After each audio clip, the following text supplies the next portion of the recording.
بسم اللہ الرحمن الرحیم۔ سورہ بقرہ کا رکوع نمبر 19 اور دوسرے پارے کا رکوع نمبر 3 چل رہا ہے۔ اس رکوع کی آدھی سے زیادہ رکوع کی تفسیر ہو چکی ہے اور اب جو آیتیں باقی ہیں میں ان کی تفسیر بیان کروں گا، پھر اس رکوع میں جو ہمیں اسباق ملتے ہیں مختصراً اس کو بیان کروں گا، پھر ہم اگلے رکوع کی طرف جائیں گے انشاءاللہ۔ اعوذ باللہ من الشیطان الرجیم، بسم اللہ الرحمن الرحیم۔ ان الذین یکتمون ما انزلنا من البینات والہدی من بعد ما بیناہ للناس، یہ والی آیت چل رہی تھی۔ بے شک وہ لوگ کہ جو ہم نے نازل کیا من البینات، واضح دلائل اور ہدایت کی چیزیں جو ہم نے نازل کی ہیں، من بعد ما بیناہ للناس، بعد اس کے کہ ہم اس کو لوگوں کے سامنے بیان کر چکے ہیں، تو اس کے بعد بھی جو لوگ ان آیتوں کو چھپاتے ہیں، اولئک یلعنہم اللہ ویلعنہم اللاعنون، ان پر اللہ بھی لعنت کرتا ہے اور لعنت کرنے والے بھی ان پہ لعنت کرتے ہیں۔ لعنت کا مطلب یہ ہوتا ہے اللہ کے رحمت سے دوری، انسان اللہ کی رحمت کا مستحق ہی نہ رہے، اس کو عربی میں لعنت کہا جاتا ہے۔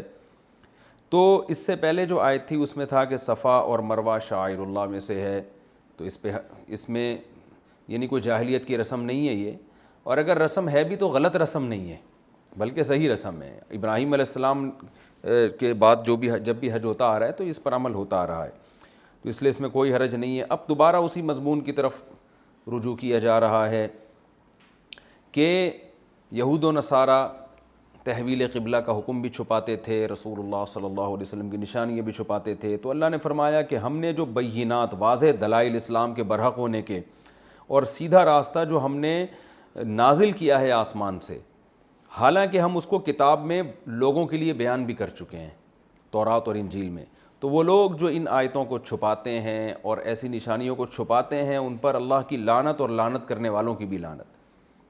تو اللہ تعالیٰ نے اس میں تورات اور انجیل کا نام تو نہیں لیا، تو لیکن اولین مصداق اس کا یہود و نصارہ کے علماء ہے۔ قرآن نام کیوں نہیں لیتا؟ تاکہ ایک چیز اپنے عموم پر رہے، اس امت میں بھی جو علماء یہ کام کریں گے وہ بھی اسی آیت کے مصداق ہیں۔ اللہ تعالیٰ سب کو بچا کے رکھے۔ قرآن مجید میں یا احادیث صحیحہ میں اللہ تعالیٰ نے جو اسلام کے بارے میں واضح احکامات دی ہیں، اپنے ذاتی مفاد کی خاطر ان احکامات میں سے کسی ایک حکم کو چھپا دینا یہ بہت بڑا جرم ہے، ہمیں اس آیت سے پتہ چلتا ہے۔ اس پر اللہ کی بھی لعنت اور لعنت کرنے والوں کی بھی لعنت۔ لعنت کرنے والوں کی لعنت اس لیے کہا گیا ہے کہ جس انسان کو بھی پتہ چلے گا نا ایسے لوگوں کے بارے میں، تو ظاہر ہے انسان کا ضمیر پھر اندر سے، یعنی انسان بہت زیادہ ٹینشن میں آتا ہے، پریشان ہوتا ہے، کیونکہ جو بھی وہ لوگ جو ہدایت چاہتے ہیں وہ چاہتے ہیں کہ ہمیں صحیح اسلام پتہ چلے، تو جب انہیں پتہ چلے گا کہ یہ صحیح اسلام تھا اور انہوں نے چھپایا ہے، تو آپ بتائیں ان کے جذبات کیا ہوں گے؟ وہ یقیناً لعنت بھیجیں گے۔ تو اللہ نے فرمایا ان پر لعنت، ایسے لوگوں کی جو لعنت بھیجتے ہیں، ان لوگوں کی بھی لعنت جو لعنت بھیجنا چاہتے ہیں، اور اللہ کی بھی لعنت۔ الا الذین تابوا، ہاں فرمایا کہ سوائے وہ لوگ جو توبہ کر لیں، واصلحوا اور اپنی حالت کو درست کر لیں، وبینوا اور لوگوں کے سامنے حق کو بیان کر دیں۔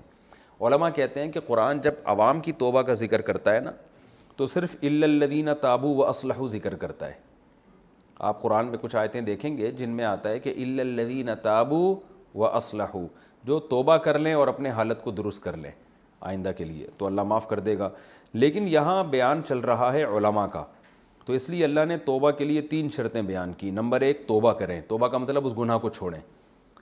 نمبر 2 اصلاح بھی کریں۔ نمبر 3 حق کو بیان بھی کر دیں، یعنی عالم نے اگر غلط بیانی سے کام لیا یا کسی حق کو چھپانے کا جرم کیا تو اس کے لیے صرف اتنا کافی نہیں ہے کہ آئندہ کے لیے یہ کام نہ کرے، بلکہ یہ بھی ضروری ہے کہ جو غلط بیانی اس نے کی ہے بینو کا مطلب بیان کر دے، بھائی یہ جو میں نے کیا تھا، یہ میں نے آیت چھپائی تھی، مجھ سے غلطی ہوئی ہے، یا یہ اقرار نہ کرے لوگوں کے سامنے غلطی ہوئی ہے، لیکن اب اس کو جو غلطی ہوئی ہے اس کی تلافی پریکٹیکلی اس کو کرنی پڑے گی۔ تو اللہ تعالیٰ یہاں بھی یہودیوں سے کہہ رہے ہیں، عیسائیوں سے بھی کہہ رہے ہیں اور مسلمانوں سے بھی کہہ رہے ہیں، ان کے علماء سے، یا جس کے پاس بھی حق ہے اور وہ چھپا کے لوگوں کو غلط گائیڈ کرتا ہے، تو اب جب وہ توبہ کرے گا تو اس پر لازم ہے کہ وہ لوگوں کے سامنے ڈیفائن کر دے، حق بیان بھی کر دے، بھئی یہ یوں تھا لیکن حقیقت میں کیا ہے، میں نے اس طرح بیان کیا لیکن حقیقت میں یوں ہے یہ۔ تو اس لیے اللہ نے علماء کی توبہ کے لیے 3 درجات بیان کیے، توبہ بھی ہو، اصلاح احوال بھی ہو، اور پھر حق کو بیان بھی کر دیں۔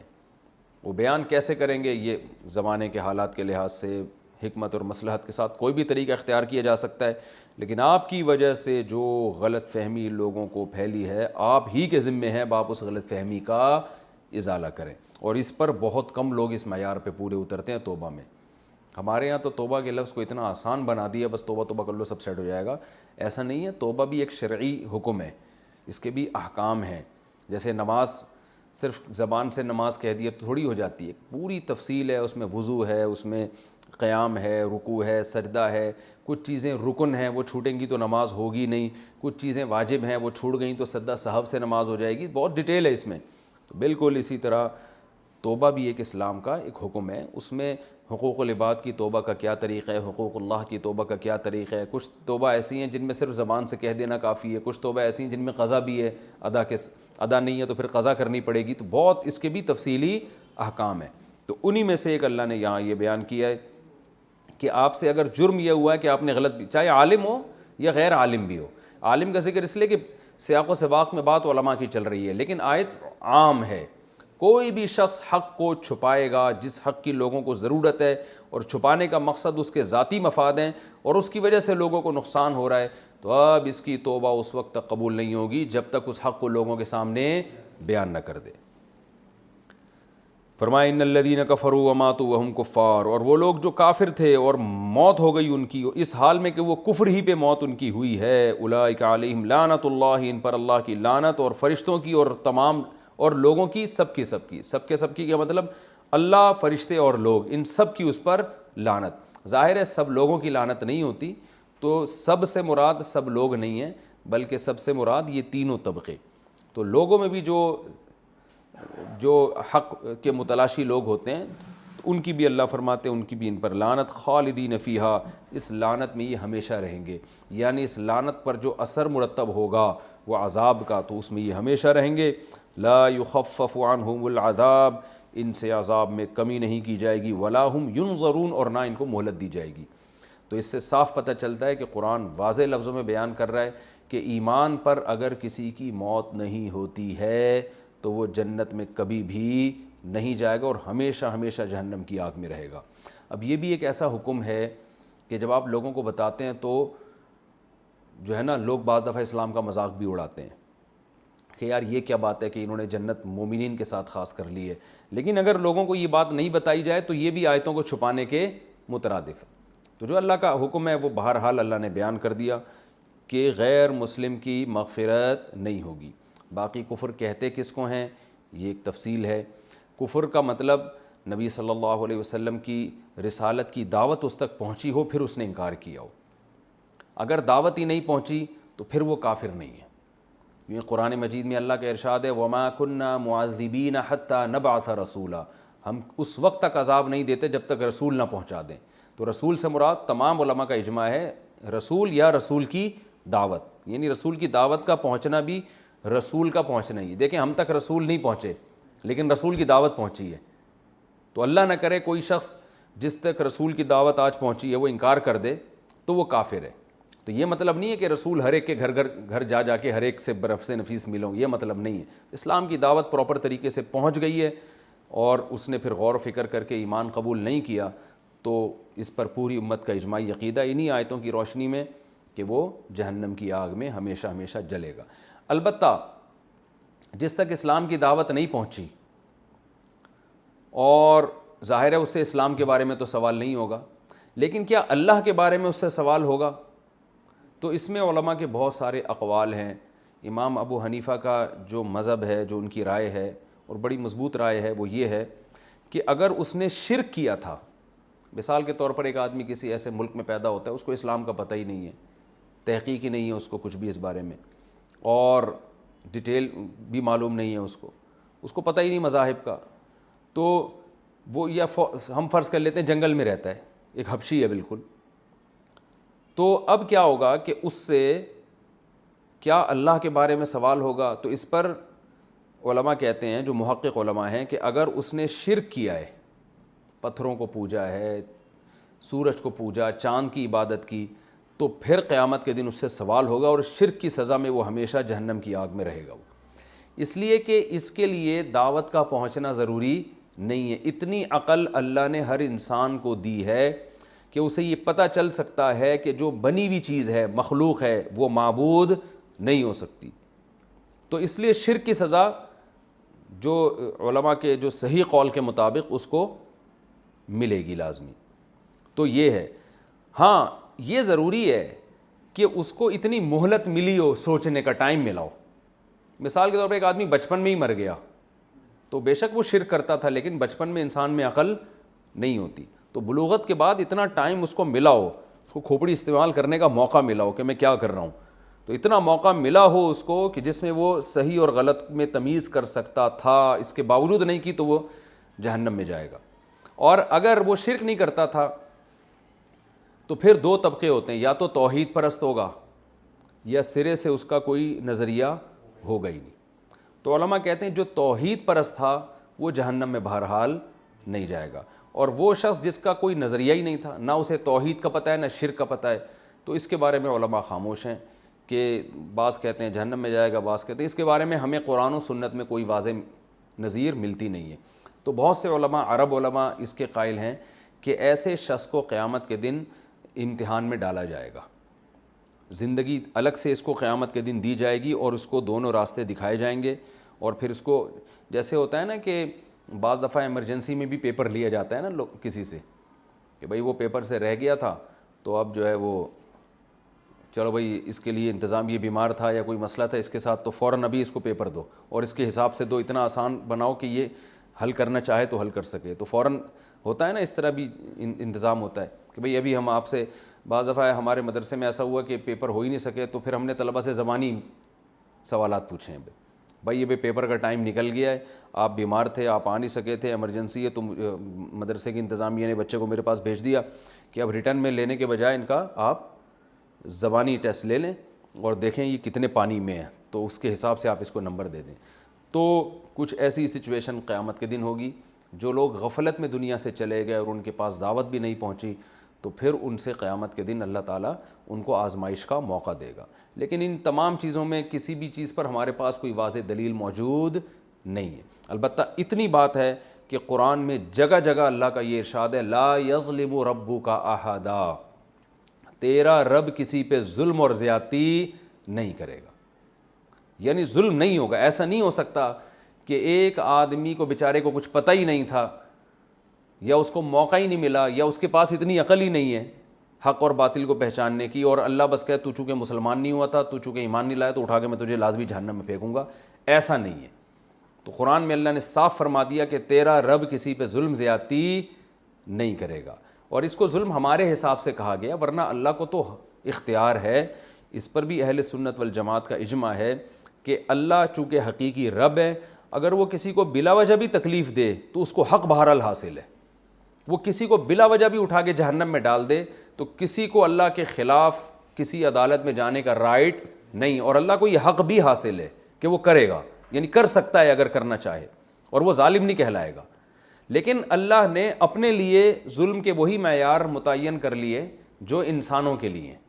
جیسے انسان کے ساتھ اگر کوئی زیادتی کرے اور اس کو بلا وجہ آگ میں پھینک دے تو ظلم کہلاتا ہے، تو اسی اللہ بھی ہم سے ہماری زبان میں بات کرتے ہیں۔ اللہ فرماتے ہیں یہ والا ظلم میں نہیں کروں گا کہ ایک آدمی مستحق نہیں ہے سزا کا اور میں اسے بلا وجہ جہنم میں ڈال کے جلا دوں، تیرا رب کسی کے ساتھ ایسی زیادتی نہیں کرتا۔ تو اللہ نے اس کو اپنے لیے زیادتی قرار دے دیا ہے، اپنے حق میں اس کو ظلم خود سے قرار دے دیا ہے، حالانکہ اللہ کو یہ رائٹ ہے، حق حاصل ہے، لیکن پھر بھی اللہ ایسا، کیونکہ اللہ کی رحمت اللہ کے غصے پر غالب ہے۔ ایسے تو بہت لوگ ہوں گے کہ جنت کے مستحق نہیں ہیں پھر بھی غریبی میں جنت مل جائے ان کو، تو لیکن ایسا کوئی بھی نہیں ہوگا کہ جہنم کا مستحق نہیں ہے پھر بھی زبردستی اللہ اس کو جہنم میں ڈال دیں۔ تو اس لیے اللہ نے فرمایا لا یخفف عنہم العذاب ولا هم ینظرون، جو اسی طرح کفر میں ان کی موت واقع ہوئی تو کفر پہ موت سے ہمیشہ کی جہنم ہے، لیکن کفر کہتے کس کو ہیں یہ میں نے آپ کو بتا دیا۔ فرمایا وَإِلَٰهُكُمْ إِلَٰهٌ وَاحِدٌ، اصل جو قرآن کا مضمون ہے نا وہ توحید ہے، انبیاء کو اسی وجہ سے بھیجا گیا کہ لوگ ایک خدا کے وجود پر بھی ایمان لائیں اور اس کو ایک بھی مانیں اور اس کی غلامی کریں, اس کو مانیں کہ وہ غلامی کے قابل ہے, لائق صرف وہی ہے, عبادت کے لائق صرف وہی ہے. تو اس لیے اب قرآن میں یہ پوری ڈیٹیل یہود و نصارہ کے واقعات اور یہ سب بیان کرنے کے بعد اصل حکم کو دوبارہ لوٹایا جا رہا ہے. جو آپ صلی اللہ علیہ وسلم کا اصل مشن تھا جس کے لیے آپ دنیا میں آئے, فرمایا وَإِلَٰهُكُمْ إِلَٰهٌ وَاحِدٌ, اور تمہارا معبود, تمہارا الہ. عبادت کسے کہتے ہیں یہ میں شروع کے لیکچرز میں بہت ڈیٹیل سے بتا چکا ہوں, یہ بہت تفصیل سے. عبادت کے دو مطلب ہیں, ایک ٹرم ہے ایک عبادت اور ایک لغت میں کسے کہتے ہیں. تو دونوں مفہوم کے لحاظ سے ایک ہمارا معبود ہے, غلامی حقیقت میں صرف اسی کی ہوگی. وہ کون ہے؟ ایک الہ ہے, لا الہ الا ہو, اس کے سوا کوئی عبادت کے لائق نہیں ہے. الرحمن, بڑا مہربان, الرحیم, نہایت رحم کرنے والا. تو میں نے یہ لیکچرز کے شروع میں جب یہ تفسیر کے لیکچر شروع ہو رہے تھے میں نے بتایا تھا کہ اللہ اپنی دو صفات کو بہت زیادہ ہائی لائٹ کرتے ہیں, گویا یہ اللہ کے نام کا حصہ ہیں, ایک رحمان اور ایک رحیم. یعنی رحمان اور رحیم میں ہر طرح کی رحمت اس میں شامل ہو گئی. رحمان سب پر رحم کرنے والا, رحیم بہت زیادہ رحم کرنے والا. تو یہ اللہ کی دو صفات کیوں اللہ بار بار ہائی لائٹ کرتے ہیں یہ میں ان لیکچروں میں تفصیل سے بتا چکا ہوں. یہ رکوع ہمارا کمپلیٹ ہوا. اس رکوع میں ہمیں کیا علمی اسباق ملتے ہیں؟ سب سے پہلی بات, صبر اور نماز کی اہمیت. ڈپریشن کے لیے صرف نفسیاتی ڈاکٹر کافی نہیں ہے کہ آپ کو وہ گولیاں کھاتے رہیں, اصل چیز ہے کچھ صبر کرنا سیکھیں. دیکھیں آج کل لوگ اس کی کوشش کرتے ہیں کہ بالکل ٹینشن نہ ہو, بالکل ٹینشن نہ ہو, بچے کو بالکل جیسے بچہ کہہ رہے ہیں نا اس کی ہر خواہش کو پورا کیا جائے. اس کا مطلب آپ بچے کو اس کی لائف کو فل آف ٹینشن بنا رہے ہو. بچوں پہ ظلم زیادتی جائز نہیں ہے, بلا وجہ مار دھاڑ بد اخلاقی جائز نہیں ہے, لیکن بچوں کو تھوڑی سی ٹینشن میں رکھنا چاہیے, ہلکی سی, زیادہ نہیں, تاکہ وہ تھوڑا سا معاشرے میں سروائیو کرنا سیکھیں. ساری خواہشات ان کی پوری. ایک صاحب اپنے بچے کو گود میں اٹھا کے لے گیا میرے سامنے, کہہ رہے بیٹا دکان میں جو کچھ چاہیے بتاؤ. اس نے اتنی چیزیں بتائیں اور انہوں نے ساری خرید کے دے دی. میں نے کہا بھائی یہ کہاں کھائے گا؟ کہہ رہے نہیں بس میرا بچہ, میں چاہتا ہوں اس کی ہر خواہش پوری ہو. تو ان سے میں نے کہا تو نہیں, انسان اپنی اولاد کے معاملے میں بڑا سینسیٹیو ہوتا ہے, لیکن مجھے دل چاہ رہا تھا میں ان سے کہوں کہ آپ اپنے بچے کو ڈاکو بنا رہے ہو. کل کسی وقت اس کی یہ خواہشات پوری نہیں ہوئی نا, یہ برداشت نہیں کر پائے گا, پھر جب حلال طریقے سے پوری نہیں ہوں گی تو کہاں جائے گا؟ حرام کی طرف. تو اسلام نے بھی ہمیں روزے کا حکم دیا, بہت ساری عبادتوں کا, تاکہ ہماری نفس کے خلاف کچھ خواہشات پوری ہوں. تو بچوں کو بھی مار دھاڑ بلا وجہ گالی گلوچ یہ تو اچھی بات نہیں ہے, لیکن تھوڑا سا کنٹرول کرنا ضروری ہے. تھوڑا سا آپ دیکھیں بعض دفعہ وہ بچے جنہوں نے معاشرے میں بہت بڑا کردار ادا کیا ہوتا ہے نا, ان کے بچپن میں کچھ نہ کچھ ٹینشن انہوں نے دیکھی ہوتی ہے جس کی وجہ سے نا معاشرے میں سروائیو کرنا سیکھتے ہیں. یہ کچھ بچے بہت جلدی میچور ہو جاتے ہیں, خاندانی جھگڑے دیکھے ہوتے ہیں, وہ سمجھدار ہو. کچھ بچیاں بڑی سلجھ جاتی ہیں, بعض دفعہ بچیاں اپنے ماں باپ کے جھگڑوں سے بگڑتی ہیں, بعض دفعہ اپنے پیرنٹس کو لڑتا ہوا دیکھ کے اور سلجھ جاتی ہیں. ان کو پتہ ہے کہ بھائی گھر میں یہ اس طرح سے ہوتا ہے یہ لڑائیاں, تو میں نے اپنے سسرال میں جا کے یہ کام نہیں کرنے. آپ دیکھیں بعض لڑکیاں ایسی ہیں چھوئی موئی ہوتی ہیں, وہ انہوں نے کبھی ایسا ہر وقت برگر فیملی ایسا, تو وہ آگے ذرا سا سسرال میں کوئی اونچ نیچ ہوئی بے ہوش ڈپریشن میں. اور جن غریبوں نے اپنے گھروں میں بڑے بڑے مسئلے دیکھے ہوتے ہیں وہ چل رہے ہوتے ہیں. تو اس کے سائیڈ ایفیکٹ بھی ہیں لیکن فائدے بھی ہیں. تو کہنے کا مقصد یہ ہے کہ اعتدال کی حالت اچھی حالت ہے, اس سے انسان کو تھوڑا سا برداشت کی قوت, تو تھوڑا سا صبر کرنا بھی سکھائیں بچوں کو. تو اللہ نے فرمایا نا صبر سے مدد طلب کرو, اس کا مطلب صبر کی کوالٹی آپ میں ہونی چاہیے, تو آپ کے بچوں میں بھی ہونی چاہیے. تھوڑا سا ان کو ہر وقت ان کو ان کی مرضی کا کھلائیں, کبھی کبھی کھائیں آج کھانا جو ہے نا ہماری مرضی کا, آج کریلے کھاؤ. بچوں سے بولیں آج کیا پکے گا کھانے میں؟ کریلے پکیں گے. بچے ناک منہ چڑھائیں, بولے کھائے گا, تیرا باپ بھی یہی کھائے گا ٹھیک ہے نا, اور خود بھی کھائیں. تو یہ جو چھوئی میں بنا دیا نا جو بچہ کہہ رہا ہے بس, تو یہ غلط ہے. تو اس لیے آج بولے آج ہماری مرضی کا. اور کبھی کبھار ایسا بھی ہو کہ آج ہے ہی نہیں کھانا, جاؤ, کچھ نہیں ہوتا. کبھی کبھار ایک آدھ وقت بھوکا رہنے سے کوئی نقصان نہیں ہوتا, بلکہ یہ تو غیر شائستہ طریقہ ہو جائے گا, آج کھانا نہیں ملے گا, غیر اخلاقی ہو جائے گا. اس کا ایسا طریقہ یہ کہ بھائی آج سب روزہ رکھیں گے گھر میں, پیر اور جمعرات کا روزے کا معمول بنا لیں. بچوں کو کہیں بیٹا آپ سب روزہ رکھیں گے, اور روزہ رکھ کے اسکول جاؤ گے. ہمیشہ لنچ لے کے جا رہے ہو, ہمیشہ بریک فاسٹ لے کے جا رہے ہو, یہ نہیں ہوتا, آج سب کا روزہ ہے. تو اس طرح گھر میں روزے کا, تلاوت کا, نماز کا تھوڑا بہت معمول ہوگا, تو یہ بھی ٹینشن کافی ہے بچوں کے لیے. تو اللہ تعالیٰ فرماتے ہیں صبر سے مدد طلب کرو. جس میں صبر کی ٹریننگ دیکھو. فوجی لوگ صبح کتنے آرام سے اڑ جاتے ہیں. ہمارے والد صاحب کیونکہ نیوی میں تھے نا, ریٹائر ہوئے تھے, تو معمول تھا ان کا 5 بجے اٹھنے کا. ہم جب صبح 5 بجے الارم لگا کے 4 6 مہینے گزر جاتے تھے, کل سے اٹھیں گے, پرسوں سے, ہفتے سے اٹھیں گے, نہیں اٹھ پاتے تھے. تو وجہ کیا ہے, ان کو بھائی جو نیوی میں ٹریننگ دی گئی وہ شروع میں ٹینشن ہوئی, پھر عادت پڑ گئی ہمیشہ کے لیے. تو فوجیوں کی زندگی دیکھیں آپ, وہ کیسے بڑھاپے میں بھی کیسے فٹ فاٹ ہوتے ہیں. وجہ کیا ہے, ان کو جو ہے نا عادت ڈالی گئی ہوتی ہے. اور جو کمانڈو ہوتے ہیں, جو اس کی ٹریننگ لے رہے ہوتے ہیں, ان کو جنگلوں میں پتہ نہیں کیا کیا کھلایا جاتا ہے, یہ بھی کھا لو وہ بھی کھا لو, تو وہ پھر چھوئی موئی نہیں ہوتے. تو وہ زیادہ ہنسی خوشی زندگی گزارتے ہیں, ان کی لائف زیادہ کامیاب ہوتی ہے, انہوں نے ٹینشنیں دیکھی ہوئی ہوتی ہیں.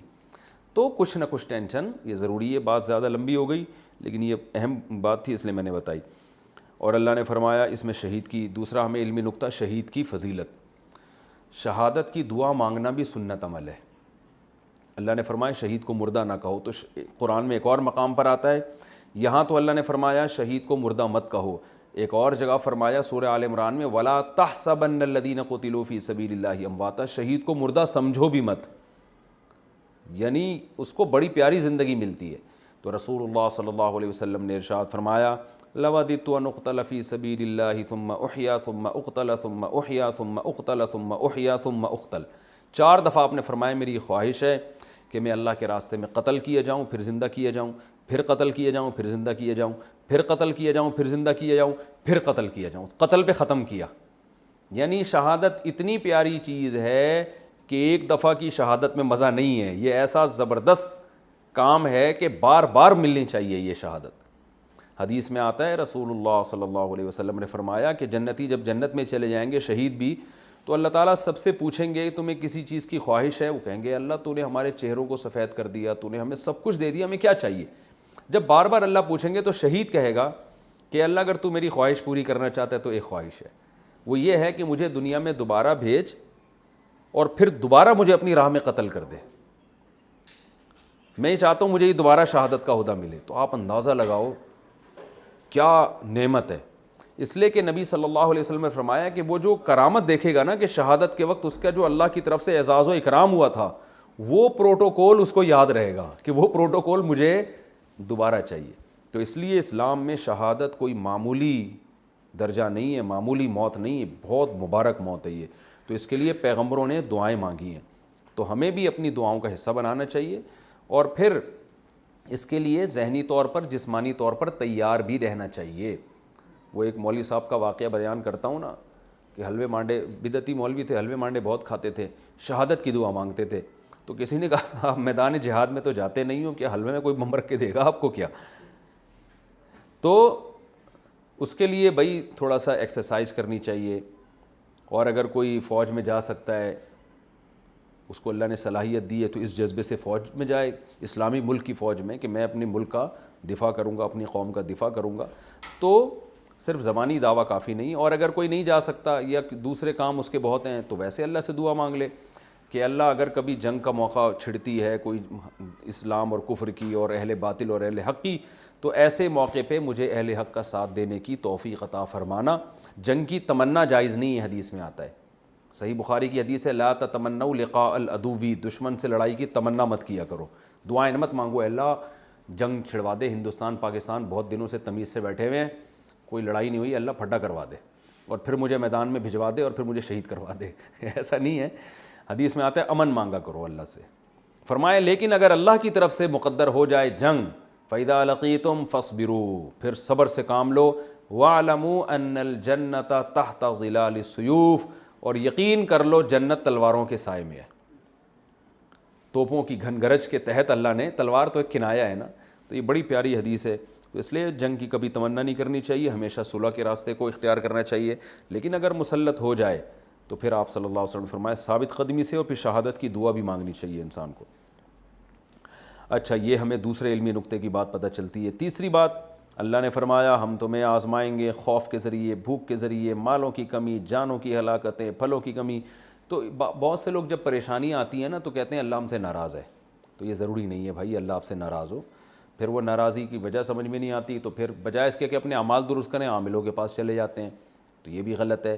بھئی یہ تو پیغمبروں پر بھی پریشانی آئی ہیں، تو اللہ سے مانگنی تو عافیت چاہیے، لیکن اگر یہ سب چیزیں ہو رہی ہیں تو کوئی بات نہیں، یہ تو نارمل ہیں، صحابہ کے ساتھ بھی ہوئی تھی۔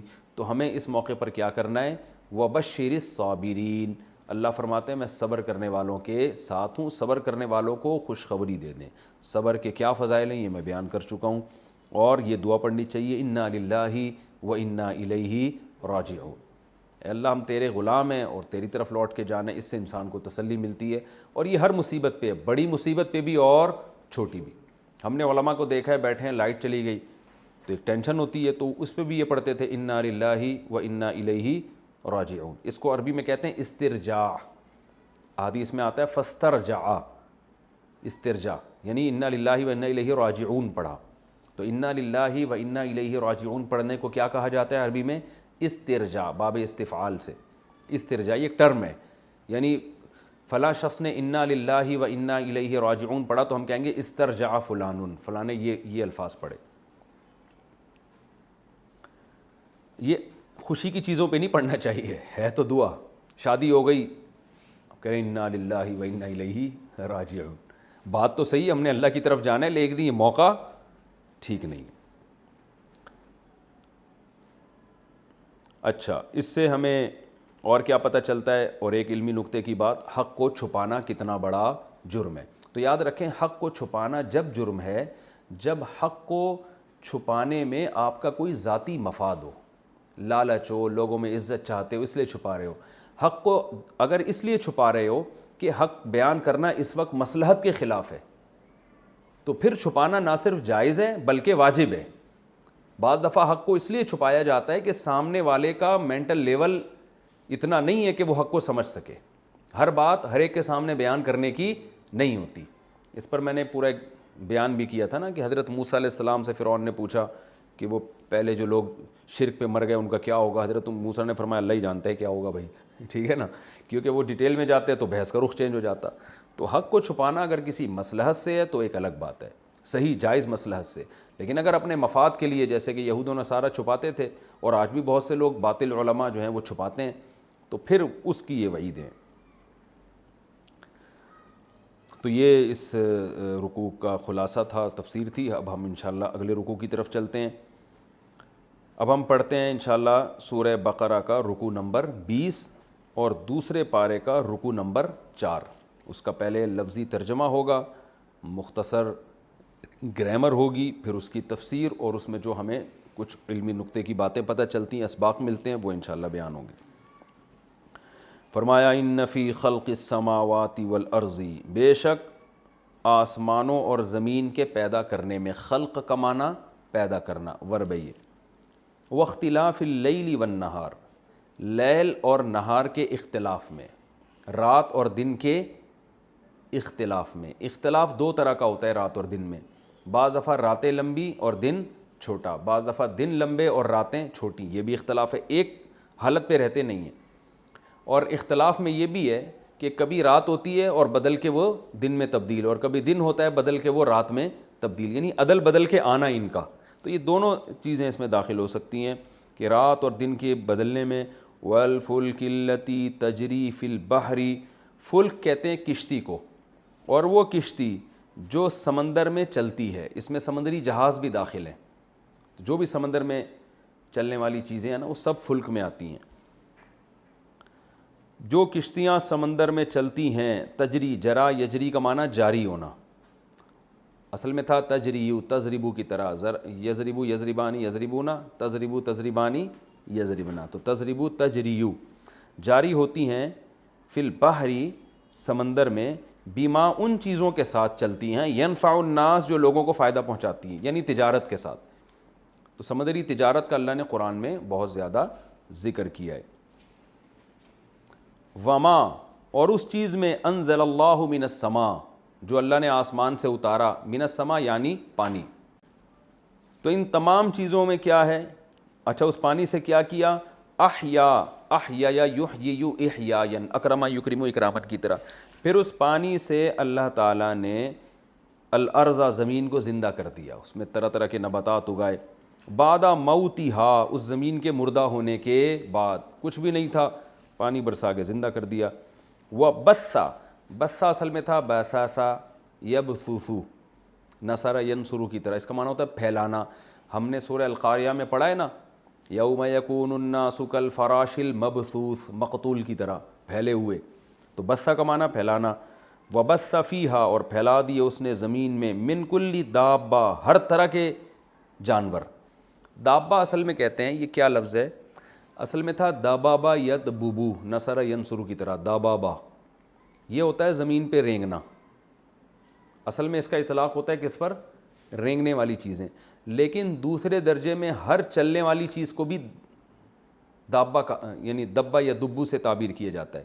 نصر ینصرو، دبابا یدببو، چلا وہ زمین پہ یا رینگا وہ زمین پہ. آپ نے دیکھا ہوگا عربی میں دبابا کسے کہتے ہیں، بائک کو. جدید عربی میں نا بائک کو کیا کہتے ہیں، دبابا، تو اسی سے نکلا ہے. تو اور دابا یہ داب کی مؤنث ہے. داب اصل میں تھا داببن زاربن، اصل میں کیا تھا داببن، چلنے والی چیز. اور دابیباتن مؤنث ہے اس کی. تو دابیباتن کو پڑھا کیا جاتا ہے دابتن، با کو با میں ملا دیا جاتا ہے. تو یہ دابہ کا لفظ قرآن میں بہت استعمال ہوا ہے، تو آپ کو اس کی پتہ ہونا چاہیے یہ اصل میں کیا ہے. دابیبا زاربتن، زاربن کا معنی مارنے والا، زاربتن کا معنی مارنے والی. تو دابتن چلنے والی کوئی بھی چیز. تو اس میں انسان بھی داخل ہو گئے، لیکن عام طور پر جو ہے نا اس کا اطلاق ہوتا ہے رینگنے والی چیزوں پہ. لیکن دوسرے درجے میں یہ ہر زمین پہ بسنے والی کوئی بھی چیز جو حرکت کرنے والی وہ سب پہ اطلاق ہوتا ہے. تو یہاں سب چیزیں مراد ہیں. فرمایا وبث فیہا من کل دابہ، اور پھر زمین میں اس نے ہر طرح کے چوپائے اور جانور اور چلنے والی چیزوں کو پھیلا دیا. وتصریف الریاح، اسی طرح ہواؤں کے بدلنے میں بھی. صرف یصرف تصریفا، سبح یسبح تسبیحا کی طرح. اس کا معنی ہوتا ہے صرف، کہتے ہیں کسی چیز کو یعنی عدلنا بدلنا.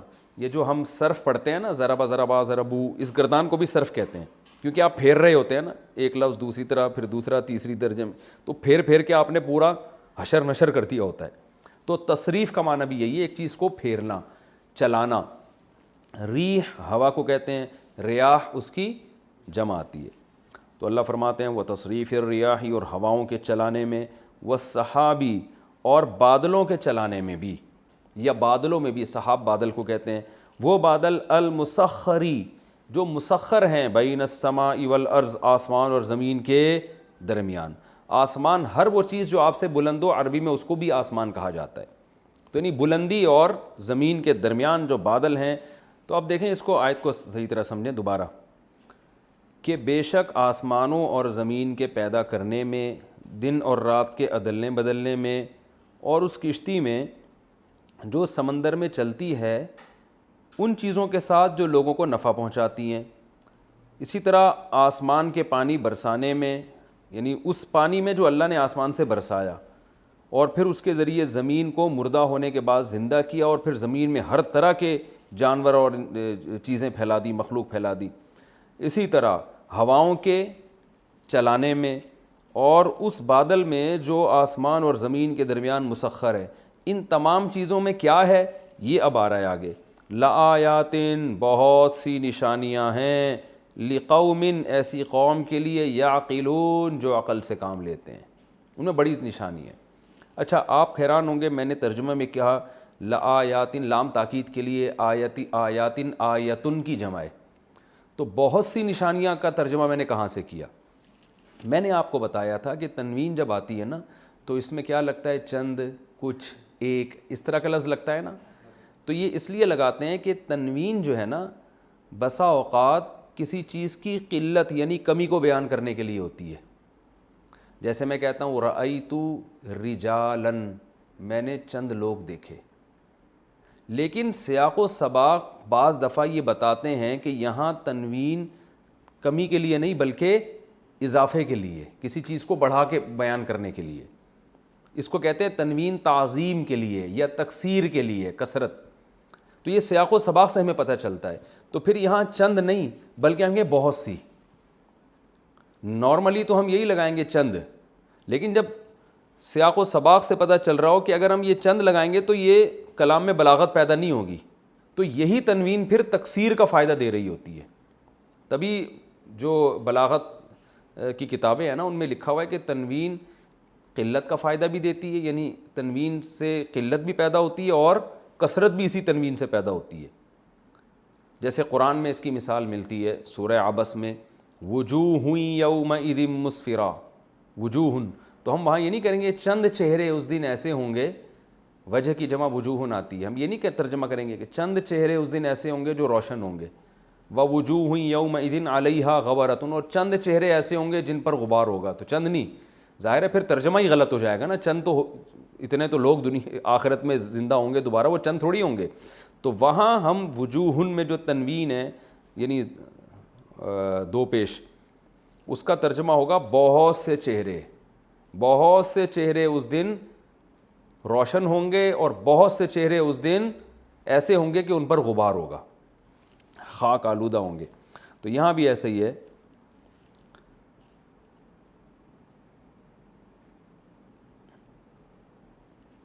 تو اب یہاں پر کیا ترجمہ ہے کہ ان تمام چیزوں میں لآیات، بہت سی نشانیاں ہیں، لقوم، ایسی قوم کے لیے، یعقلون، جو عقل سے کام لیتے ہیں. ابھی چونکہ لفظی ترجمہ چل رہا ہے، تفسیر انشاءاللہ بعد میں. آگے ارشاد فرمایا وَمِنَ النَّاسِ، اور لوگوں میں سے بعض ایسے ہیں، لوگوں میں سے کچھ ایسے ہیں، من، جو کہ ایسے لوگ ہیں، یتخذو، ٹھہرا لیتے ہیں، بنا لیتے ہیں. یہ کئی دفعہ یتخذو کا لفظ آ چکا ہے. من دون اللہ، اللہ کو چھوڑ کر، اندادن، اس کے شریک. ند کہتے ہیں، ند کسی کے بھی ہم مثل کو، اور انداد اس کی جمع آتی ہے، یعنی اللہ کا ہم مثل بنا لیتے ہیں، معبود بنا لیتے ہیں اللہ کو چھوڑ کر. پھر کرتے کیا ہیں؟ یحبونہم، یحبونا اصل میں تھا یحبیبونا، یکریمونا کی طرح. احبابا یحببو احبابا، محبت کرنا. فرمایا یحبونہم، پھر یہ ان معبودوں سے محبت کرتے ہیں، کا حب اللہ، اللہ سے محبت کی طرح. کا معنی طرح، کیا مطلب؟ ایسے محبت کرتے ہیں جیسے محبت کس سے کرنی چاہیے؟ اللہ سے. تو اللہ کی جیسی محبت ان سے کرنا شروع کر دیتے ہیں. والذین آمنوا، اور وہ لوگ جو ایمان لائے، اشدو، اشددو تھا اصل میں ازربو کی طرح، کمپیریٹیو نہیں ہے. ازربو دوسرے کے مقابلے میں زیادہ مارنے والا، اشددو دوسرے کے مقابلے میں زیادہ شدید. تو والذین آمنوا، جو ایمان والے ہیں، اشد حباً، وہ دوسرے کے مقابلے میں زیادہ سخت ہوتے ہیں ازروئے محبت کے، للہ، اللہ سے. کیا مطلب؟ کسی اور سے وہ اتنی محبت نہیں کرتے جتنی محبت کس سے کرتے ہیں؟ اللہ سے. یعنی وہ اللہ سے محبت میں دوسروں کی محبت سے زیادہ شدید ہوتے ہیں. یہ مطلب ہے آیت کا. یعنی جتنی محبت وہ دوسروں سے کرتے ہیں، اللہ سے وہ محبت سب سے دوسروں کی نسبت زیادہ کرتے ہیں. آگے فرمایا وَلَوْ، اور اگر، یرا کئی دفعہ آ چکا ہے یہ لفظ، دیکھ لیں. وَلَوْ يَرَى الَّذِينَ ظَلَمُوا، اور دیکھ لیں اگر وہ لوگ جو ظالم ہیں. کیا دیکھ لیں؟ یہ آگے آ رہا ہے. اِذْ يَرَوْنَ الْعَذَابَ، جب وہ عذاب اپنی آنکھوں سے دیکھیں گے. وہ کب؟ قیامت میں دیکھیں گے نا. تو اللہ فرماتے ہیں جب یہ لوگ عذاب اپنی آنکھوں سے دیکھیں گے، تو اگر ایسا ہوتا کہ یہ ظالم لوگ دیکھ لیتے یہ بات، ان القوۃ للہ جمیعا، کہ قوت حقیقت میں ساری کی ساری اللہ کے لیے ہے، وَأَنَّ اللَّهَ شَدِيدُ الْعِقَابِ، اور اللہ شدید عقاب والا ہے. تو اگر یہ لوگ پہلے سے دیکھ لیں نا، تو آگے جزا محذوف ہے، تو وہ کام نہ کریں جو یہ اب کر رہے ہیں. بعض دفعہ قرآن میں شرط ہوتی ہے جزا محذوف، یعنی ادھورا جملہ ہوتا ہے، اس لیے کہ پچھلے جملے سے اگلا خود بخود سمجھ میں آ رہا ہوتا ہے. دوبارہ میں اس کا ترجمہ کرتا ہوں. اور اگر دیکھ لیں ظالم لوگ، کب دیکھ لیں؟ جب وہ عذاب اپنی آنکھوں سے دیکھیں گے. تو جب یہ عذاب اپنی آنکھوں سے دیکھیں گے، اس سے پہلے اگر یہ لوگ یہ بات سمجھ لیں. کیا سمجھ لیں؟ کہ ان القوۃ للہ جمیعا وان اللہ شدید العقاب. یہ آیت کا چونکہ ترجمہ تھوڑا سا عوام کو سمجھانا، اس کی جو لفظی ترجمہ ہے مشکل ہے، تو اس کو ہم اگلے ایپیسوڈ کے لیے رکھ لیتے ہیں، کیونکہ اگلی آیت بھی ترجمے کے لحاظ سے تھوڑی سی ٹپیکل ہے. ٹھیک ہے نا, اس کو ذرا سمجھانا پڑے گا. تو یہ دونوں آیتیں پھر ہم انشاءاللہ, کیونکہ وقت بہت تھوڑا رہ گیا اور میں اس کو ابھی ڈیٹیل میں سمجھانے میں گیا تو بات لمبی ہو جائے گی, تو ہم انشاءاللہ اس کو, ہمارا ٹائم پورا ہو گیا تو اگلے ایپیسوڈ میں انشاءاللہ ہم یہ دونوں آیتوں کا میں لفظی ترجمہ کروں گا, پھر اس رکوع کی انشاءاللہ تفسیر ہوگی اور جو ہمیں اسباق ملتے ہیں. وما علینا الا البلاغ.